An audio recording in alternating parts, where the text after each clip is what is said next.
അങ്കണവാടി ജീവനക്കാരുടെ രാപ്പകൽ സമരം 9ാം ദിവസത്തിലേക്ക് കടന്നു. അങ്കണവാടി സമരം ഒത്തുതീർപ്പാക്കാൻ മുഖ്യമന്ത്രി മുൻകൈയെടുക്കണമെന്ന് കോൺഗ്രസ് നേതാവ് രമേശ് ചെന്നിത്തല പറഞ്ഞു.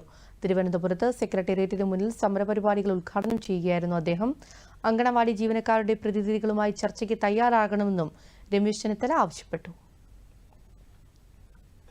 അങ്കണവാടി ജീവനക്കാർ ഈ സമരത്തെ ഗവൺമെന്റ് വളരെ നിഷേധാത്മകമായ സമീപനത്തോടെയാണ് സ്വീകരിക്കുന്നത്. ഇവിടെ നാട്ടിലെ പാവപ്പെട്ട കുട്ടികളെയും അമ്മമാരെയും ഗർഭിണികളെയും ഒക്കെ സംരക്ഷിക്കുന്ന അങ്കണവാടി ജീവനക്കാർക്ക് മതിയായ വേതനവും മറ്റ് അലവൻസുകളും സൗകര്യങ്ങളും ഏർപ്പെടുത്തി കൊടുക്കാൻ വിമുഖത കാണിക്കുന്ന ഒരു ഗവൺമെന്റാണ് ഇവിടെ ഭരിക്കുന്നത്.